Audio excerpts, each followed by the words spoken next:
Halo anak-anak, salam jumpa untuk kita semua, terutama buat peserta didik di jenjang pendidikan dasar. Bagaimana kabar? Semoga Tuhan Allah SWT selalu melindungi dimanapun saat ini anak-anak berada. Bagaimana? Masih semangat belajar di rumah? Pokoknya tetap semangat. Jaga kesehatan, nurut sama orang tua, dan terus melakukan kegiatan-kegiatan yang bermanfaat. Dimanapun anak-anak belajar, harus tetap semangat. Hari ini, kita akan belajar tematik untuk kelas 4 SD bersama saya, Pak Freddy, dari SD YBPK Bonaventura. Adapun materi kita hari ini adalah keberagaman budaya bangsa. Selamat mengikuti.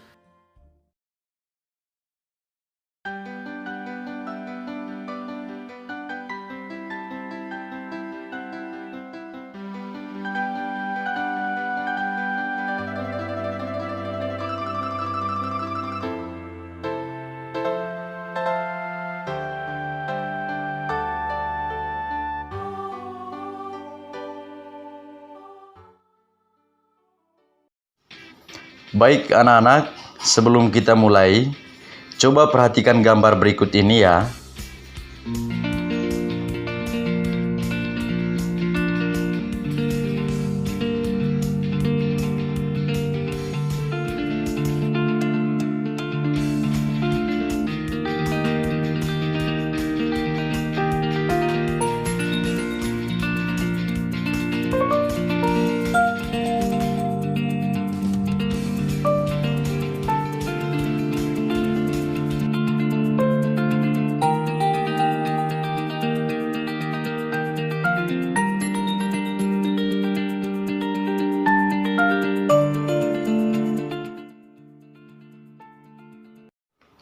Nah, bagaimana? Apakah anak-anak tahu maksud dari gambar yang sudah ditayangkan tadi? Keberagaman di Indonesia. Indonesia dikenal memiliki kekayaan dan keberagaman budaya. Nah, apakah anak-anak tahu berapa jumlah provinsi di Indonesia saat ini? Ya, tepat sekali. Ada 34 provinsi.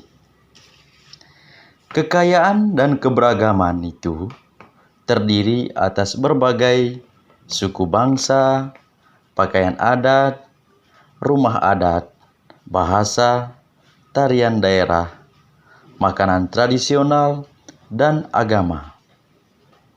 Kekayaan tersebut perlu kita ketahui agar kita semakin cinta dan bangga terhadap tanah air, yaitu Indonesia.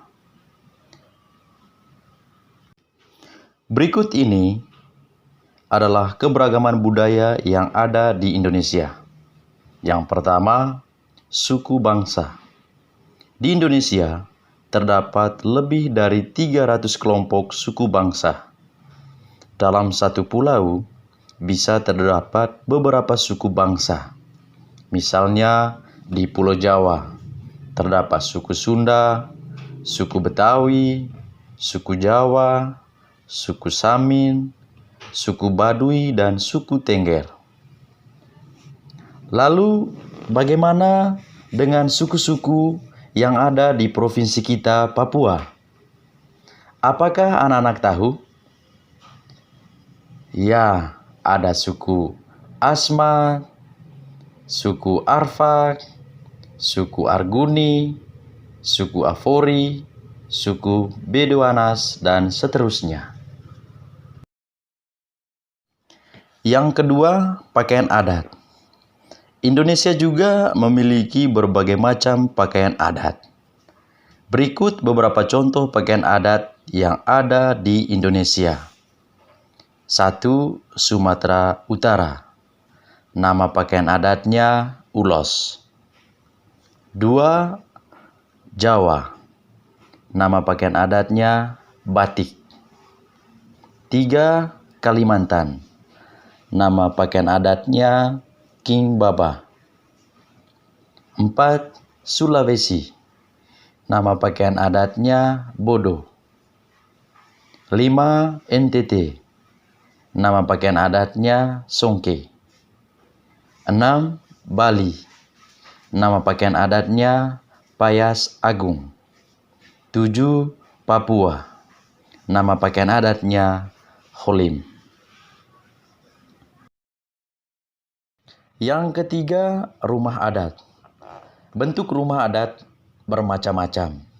Berikut adalah contohnya. 1. Papua. Nama rumah adatnya Honai. 2. Sumatera Barat. Nama rumah adatnya Rumah Gadang. 3.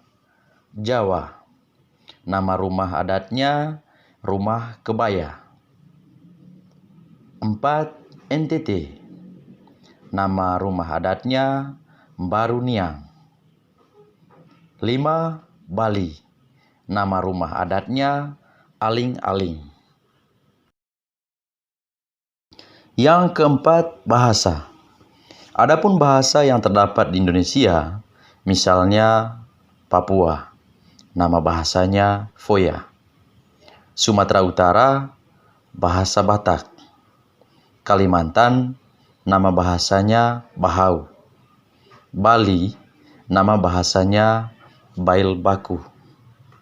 Yang kelima, tarian daerah. Jenis tari di Indonesia sangat banyak. Contohnya, tari kecak dari Bali.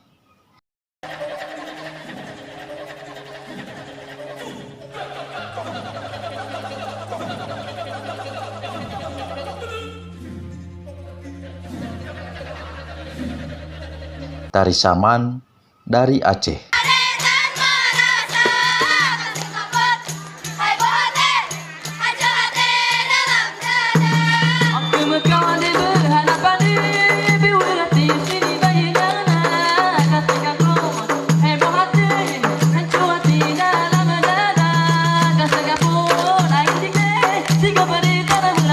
Tari topeng dari DKI Jakarta.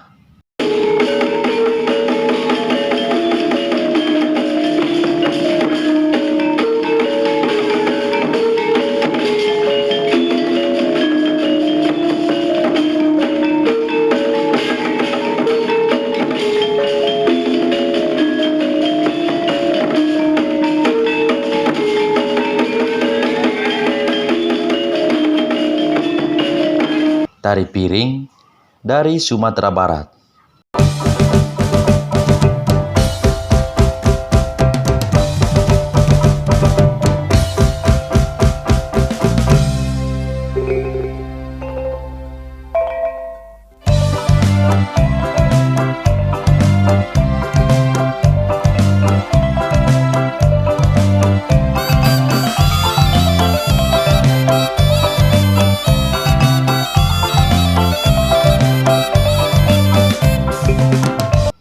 Tari kipas dari Sulawesi Selatan.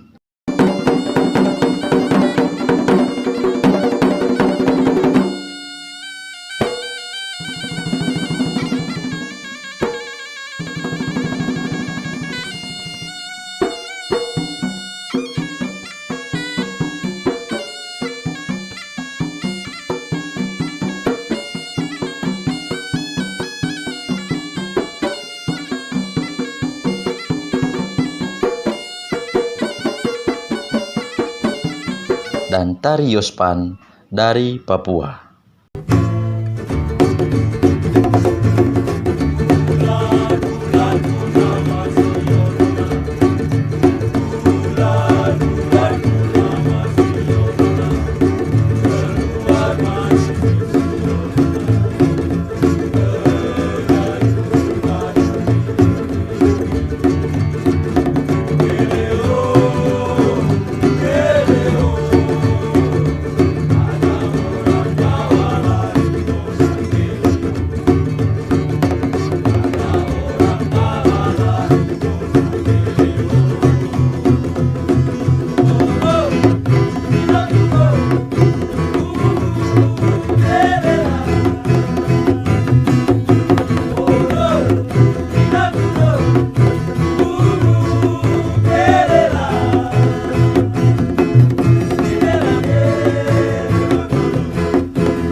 Yang keenam, makanan tradisional.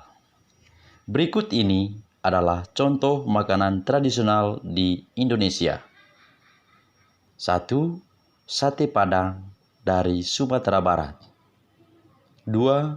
Gudeg dari Yogyakarta. 3. Kerak telur dari Jakarta. 4. Pempek dari Palembang. 5. Papeda dari Papua. Yang ketujuh, agama. Agama juga termasuk salah satu bentuk keberagaman budaya di negara kita. Ada 6 agama yang diakui oleh pemerintah di Indonesia, yaitu agama Islam, agama Kristen, agama Katolik, agama Hindu, agama Buddha, dan agama Konghucu. Semua keberagaman tersebut patut dihargai sebagai wujud rasa cinta terhadap negara Indonesia. Bagaimana anak-anak? Menarik bukan? Anak-anak tentu sudah bertambah pengetahuannya ya. Ada berapa tadi anak-anak contoh keberagaman yang ada di Indonesia? Iya, ada 7. Pintar anak-anak. Baik, Pak Guru lanjutkan pembelajaran kita hari ini. Keanekaragaman bangsa Indonesia merupakan ciri khas dan kekayaan yang tak terhingga nilainya. Negara Indonesia memiliki semboyan Bhinneka Tunggal Ika, yang artinya walaupun berbeda-beda tetapi tetap satu jua. Bangsa Indonesia yang memiliki lebih dari 300 suku bangsa pada dasarnya merupakan satu bangsa, yaitu bangsa Indonesia. Dalam kehidupan sehari-hari, semboyan bersatu kita teguh dan peribahasa, berat sama dipikul, ringan sama dijinjing, masih tetap dibutuhkan untuk menjaga keutuhan bangsa dan negara. Hal tersebut dapat dilakukan dengan cara sebagai berikut. 1. Belajar dengan rajin dan sungguh-sungguh. Sebagai manusia, tanggung jawab kita ada dua macam, yaitu tanggung jawab kepada Tuhan dan kepada sesama manusia. Kita harus selalu belajar untuk meningkatkan iman, takwa, serta ilmu pengetahuan dan teknologi. Warga negara yang beriman, cerdas, dan bertanggung jawab tidak akan mudah diadu domba. 2. Sikap ramah tamah dan tidak membeda-bedakan teman. Kita harus berteman dengan siapa saja, tanpa membedakan suku bangsa, agama, dan golongan, agar terciptanya kerukunan dalam kehidupan sehari-hari. 3. Menghormati agama, adat istiadat, dan budaya lain. Bangsa Indonesia terdiri atas berbagai macam suku bangsa, agama, adat istiadat, dan budaya masing-masing memiliki persamaan dan perbedaan. Perbedaan jangan dijadikan pertentangan, tetapi harus dihormati sebagai ragam kekayaan bangsa. 4. Membina kerjasama yang baik dengan tetangga.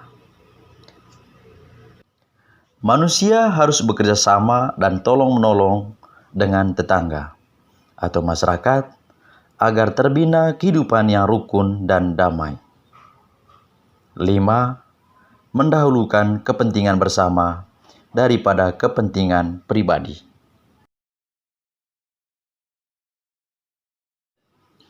Persatuan dan kesatuan dalam keberagaman. Banyak perbedaan kebudayaan dalam suku bangsa bisa menyebabkan terjadinya konflik antara suku-suku bangsa. Konflik bisa terjadi jika warga dari suku bangsa lain mencoba memaksakan unsur-unsur dari kebudayaan kepada warga dari suatu suku bangsa lain. Warga dari suku-suku yang berbeda dapat saling bekerja sama dan hidup berdampingan tanpa konflik. Suatu bangsa yang mempunyai keanekaragaman, menganut asas multikulturalisme, bangsa tidak tunggal, tetapi terdiri atas sekian banyak komponen yang berbeda. Multikultural menekankan prinsip tidak ada kebudayaan yang tinggi dan tidak ada kebudayaan yang rendah di antara keragaman budaya. Semua kebudayaan pada prinsipnya sama. Asas itu pula yang diambil oleh bangsa Indonesia yang kemudian dirumuskan dengan semboyan Bhinneka Tunggal Ika. Bhinneka Tunggal Ika adalah alat pemersatu bangsa. Bhinneka Tunggal Ika mengungkapkan persatuan dan kesatuan berasal dari keanekaragaman. Negara Indonesia memiliki alat pemersatu bangsa selain Bhinneka Tunggal Ika, yaitu 1. Dasar Negara Pancasila. 2. Bendera merah putih sebagai bendera kebangsaan. 3. Bahasa Indonesia sebagai bahasa nasional dan bahasa persatuan. 4. Lambang negara burung Garuda. 5. Lagu kebangsaan Indonesia Raya. 6. Lagu-lagu perjuangan. Masih banyak alat pemersatu bangsa yang sengaja diciptakan agar persatuan dan kesatuan bangsa tetap terjaga. Persatuan dalam keragaman harus dipahami oleh setiap warga masyarakat agar dapat mewujudkan hal-hal sebagai berikut. 1. kehidupan yang serasi, selaras, dan seimbang. 2. Pergaulan antar sesama yang lebih akrab. 3. Perbedaan yang ada tidak menjadi sumber masalah. 4. Pembangunan berjalan lancar. Adapun sikap yang perlu dikembangkan untuk mewujudkan persatuan dalam keragaman, yaitu 1. Tidak memandang rendah suku atau budaya lain. 2. Tidak menganggap suku atau budayanya paling tinggi dan paling baik. 3. Menerima keberagaman suku bangsa dan budaya sebagai kekayaan bangsa yang tidak memiliki harganya. 4. Lebih mengutamakan negara daripada kepentingan daerah atau suku masing-masing. Baik anak-anak, Pak Guru berharap materi yang sudah kalian dapatkan bisa diikuti dan dipahami dengan baik. Oke, kita teruskan materi selanjutnya.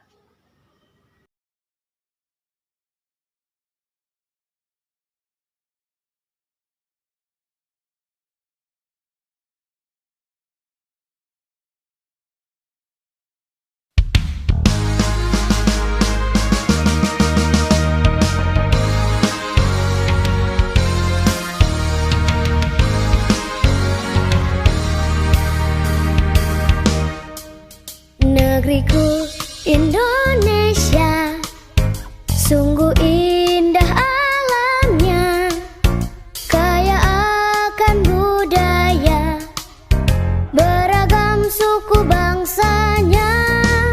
Negeriku sungguh subur, rakyatnya hidup makmur, damai rukun bahagia, rahmat yang Maha Kuasa. Aku cinta Indonesia, dari Aceh hingga Papua. Walau berbeda, tetap satu jua. Aku cinta Indonesia. Negeriku sungguh subur, rakyatnya hidup makmur, damai rukun bahagia, rahmat yang Maha Kuasa.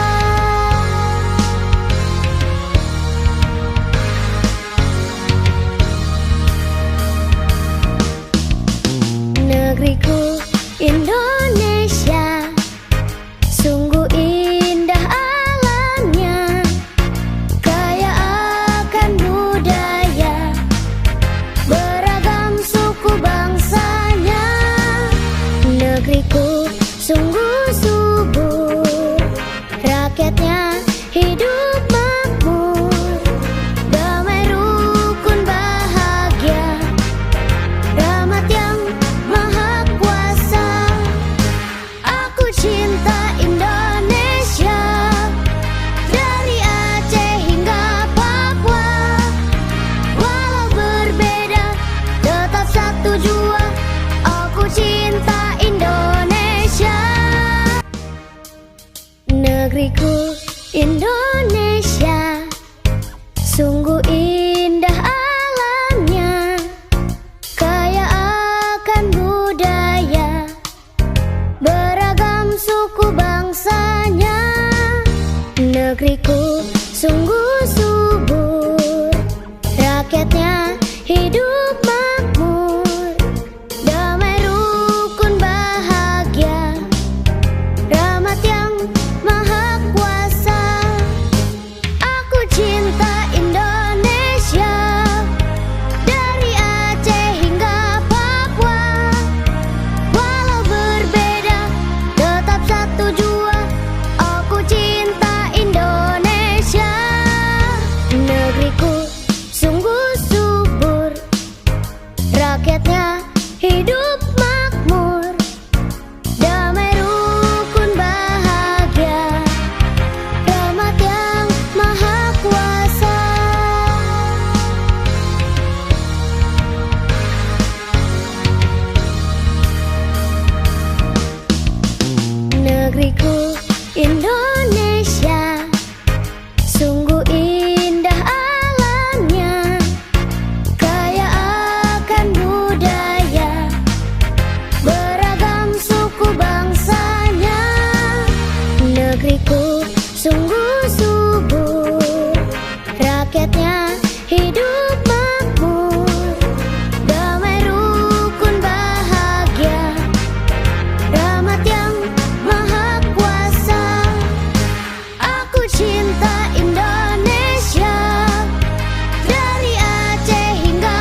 rakyatnya hidup makmur, damai rukun bahagia, rahmat yang maha kuasa.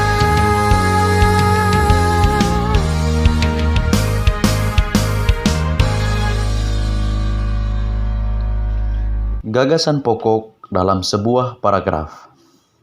Anak-anak, gagasan pokok itu selalu berdampingan atau selalu beriringan dengan gagasan pendukung. Artinya, setiap ada gagasan pokok, selalu ada gagasan pendukung di dalamnya. Kalian pasti sudah sering kali membaca buku, bukan? Misalnya, membaca buku cerita, membaca buku dongeng, membaca majalah, membaca koran, bahkan membaca buku pelajaran kalian sehari-hari yang dibawa di sekolah. Pada buku cerita, pasti terdapat di dalamnya sebuah paragraf. Paragraf dikatakan sempurna apabila di dalamnya terdapat gagasan pokok dan gagasan pendukung. Anak-anak pasti bertanya-tanya, gagasan pokok dan gagasan pendukung itu apa? Andaikan setiap paragraf terdapat 5 kalimat, di mana 1 kalimat menjadi gagasan pokok, dan 4 lainnya menjadi gagasan pendukung. Jadi ingat, dalam 1 paragraf terdapat 1 gagasan pokok.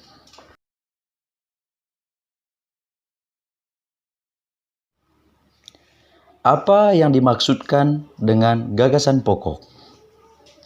Gagasan pokok adalah ide utama yang dibahas dalam suatu bacaan, baik kalimat inti atau pokok paragraf. Gagasan pokok juga disebut dengan gagasan utama. Gagasan pokok biasanya ditemui di awal atau tengah atau di akhir paragraf.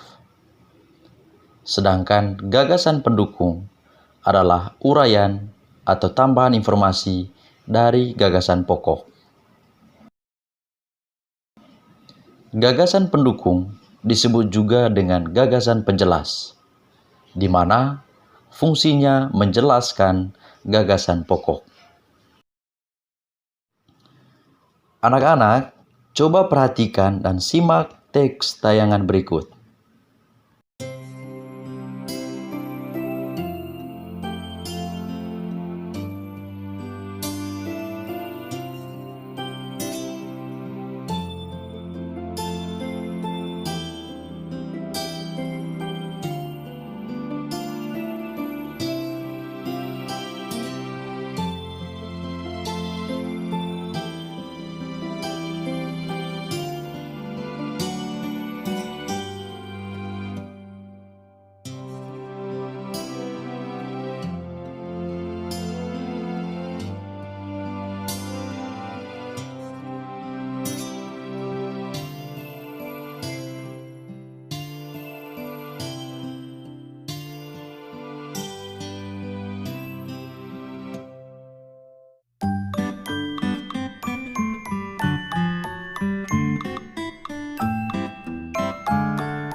Anak-anak, pada teks yang sudah kalian lihat dan baca pada tayangan tadi, bahwa kalimat utamanya adalah batik merupakan kain yang memiliki motif tradisional asli Indonesia.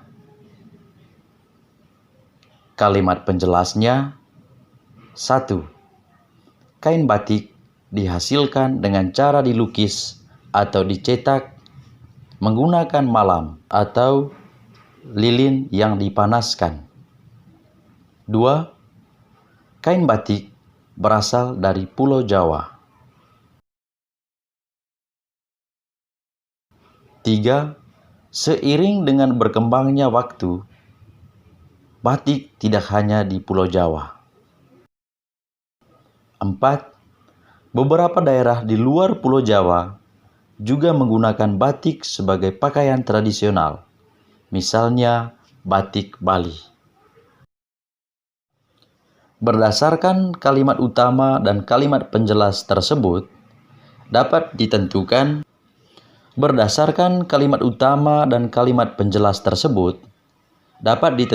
gagasan pokok dan gagasan pendukung, yaitu sebagai berikut. Gagasan pokoknya adalah batik merupakan kain asli Indonesia.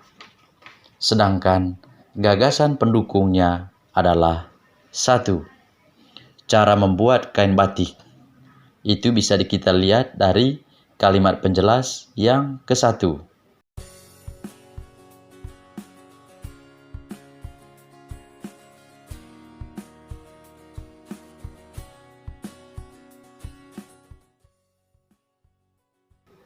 2.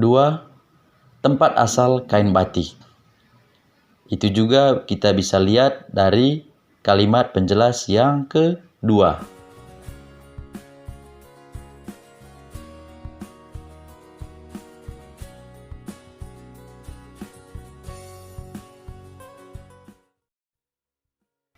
3. Persebaran kain batik. Di situ juga kalian bisa lihat dari kalimat penjelas ke-3 dan ke-4.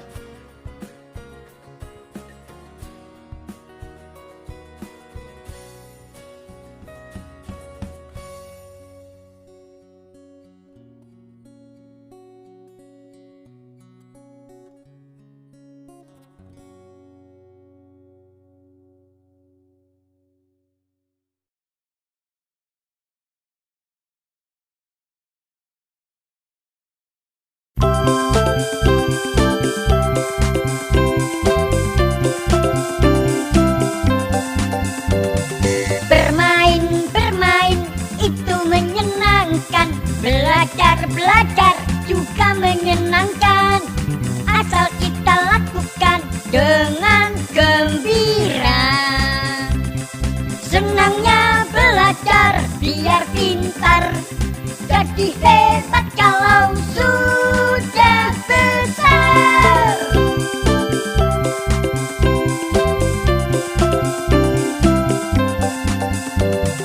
Bermain itu menyenangkan, belajar juga menyenangkan.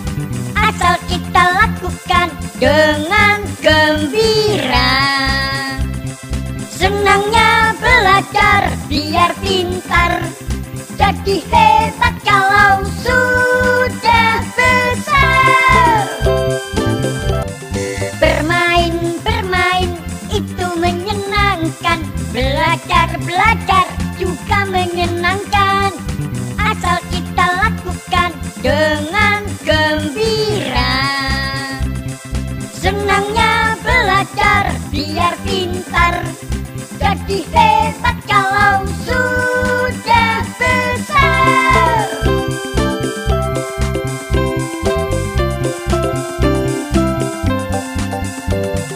Bermain itu menyenangkan, belajar juga menyenangkan. Asal kita lakukan dengan gembira. Senangnya belajar biar pintar, jadi hebat kalau sudah besar.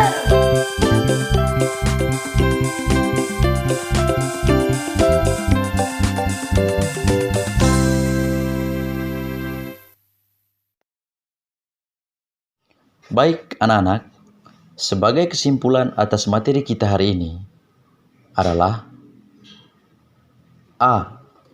Paragraf adalah rangkaian kalimat yang disusun secara berurutan sehingga membentuk satu pikiran utama.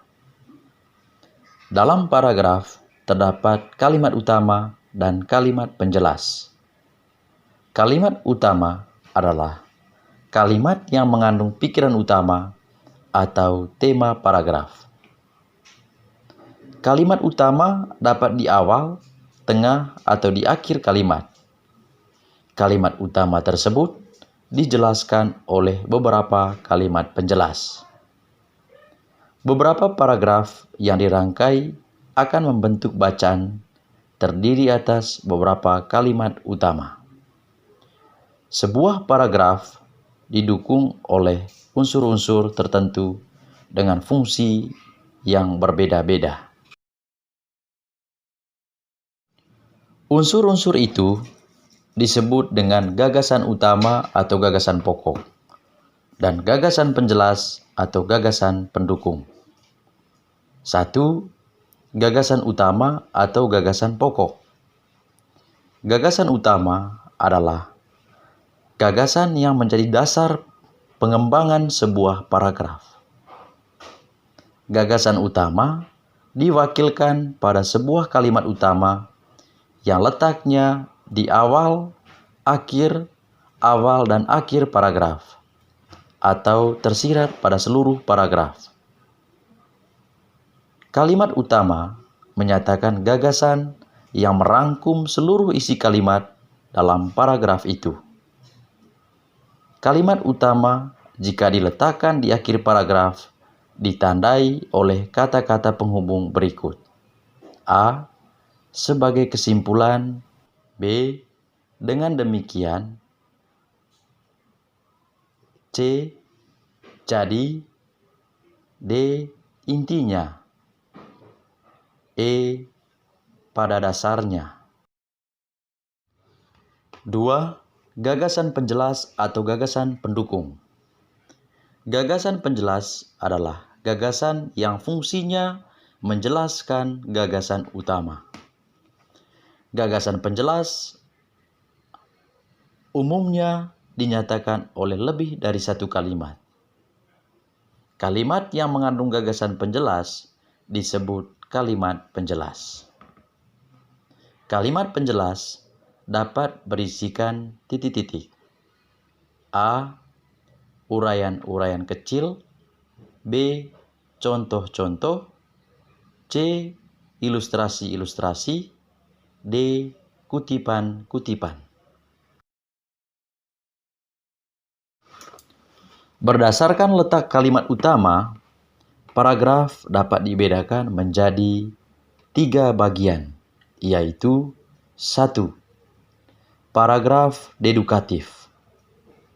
Paragraf dedukatif yaitu paragraf yang kalimat utamanya terletak di awal paragraf. 2. Paragraf induktif. Paragraf induktif yaitu paragraf yang kalimat utamanya terletak di akhir paragraf. 3. Paragraf campuran. Paragraf campuran yaitu paragraf yang kalimat utamanya terletak di awal dan akhir paragraf. Baik anak-anak sekalian yang masih menyaksikan siaran ini, agar lebih memahami materi yang sudah Pak Guru berikan, kita mencoba membahas latihan soal-soal berikut. Perhatikan soal berikut ini.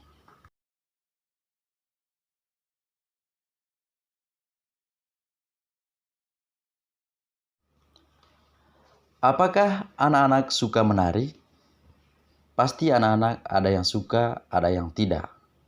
Nah, untuk membentuk rasa kebersamaan dalam konteks keberagaman yang berbeda, tarian apa yang tepat dipakai untuk mengungkapkan keberagaman di Provinsi Papua?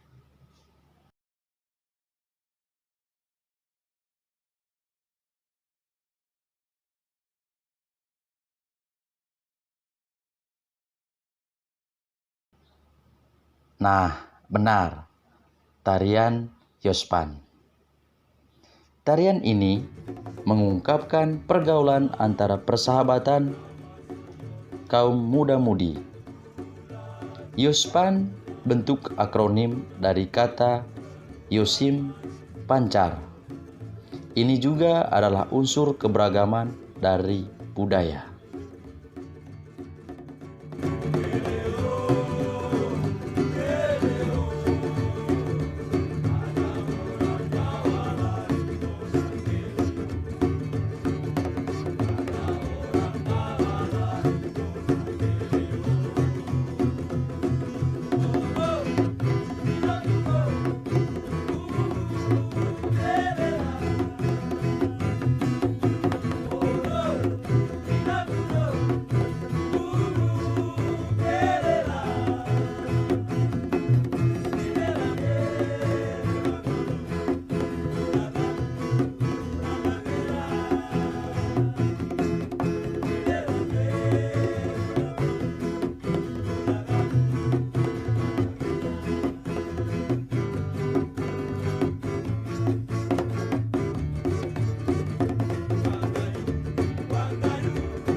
Perhatikan pula teks berikut ini.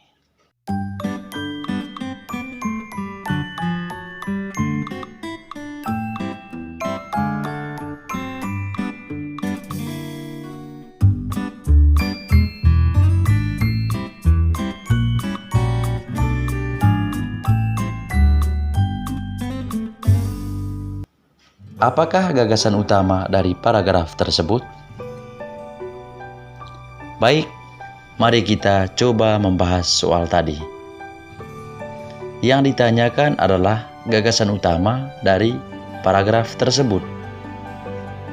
Apa jawabannya, anak-anak?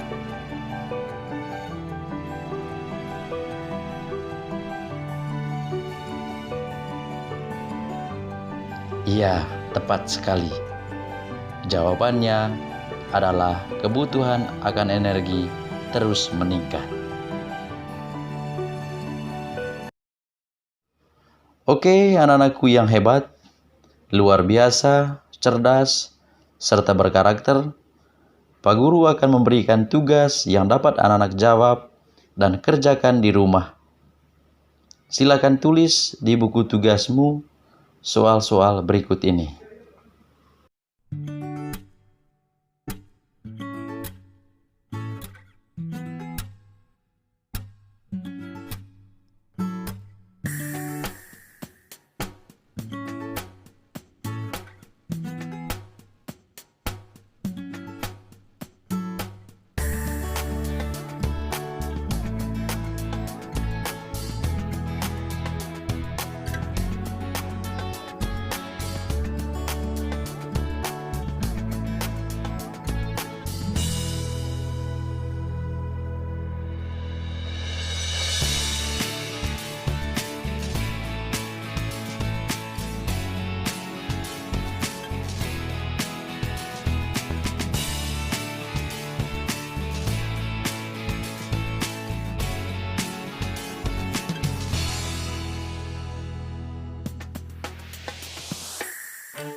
Baik, anak-anak, kita sudah mempelajari materi kita hari ini. Semoga bermanfaat untuk anak-anak sekalian. Jangan lupa gelar semangat. Salam sehat, salam kuat, dan tetap semangat. Semangat untuk belajar, semangat untuk mencari ilmu, dan ingin tahu hal-hal yang baru. Sampai jumpa pada pertemuan selanjutnya. Terima kasih. Salam literasi.